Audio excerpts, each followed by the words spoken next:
Mummy Poonachi, என்ன இப்படி ஒரு மாதிரியா படுத்துட்ருக்குறீங்க? இது என்னங்க இது? எடக்க முடக்க அடக்க உடக்க படுக்க தூங்காசனம் இதுதாங்க.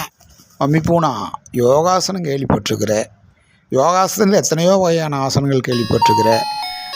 நீ சொன்ன இந்த எடக்க முடக்க என்ன, அப்புறம் அடக்க ஒடுக்க படுக்க தூங்காசனம், இப்படி ஒரு ஆசனம் கேள்விப்பட்டதில்லையே. நீங்கள் கேள்விப்பட்டிருக்க மாட்டீங்க, ஆனால் பூனாக்களுக்குனே இது விலங்கினங்களுக்குனே கண்டுபிடிக்கப்பட்ட ஆசனம். நம்ம உலகத்தில் காலையில் என் முன்னாடி வந்து உட்காந்துருக்குறீங்களே சார். மனிதர்களை விட உங்களாட்ட கல்லங்கபடமற்ற உள்ளமுள்ள விலங்கினங்களோடு இருக்கிறத எனக்கு அதிக சந்தோஷம் அளிக்குது பூனா. உங்களை போல் உள்ளம் படைத்தவங்க அதிகாரத்துலேயும் பதவியிலையும் இருந்தால் பிறப்புக்கும் எல்லா உயிர்க்கும்னு இப்போ அடிச்சுட்டு இருக்கிறாங்களே தம்பட்டம், அதையே நீங்கள் உண்மையாக்கிடுவீங்களே சார்.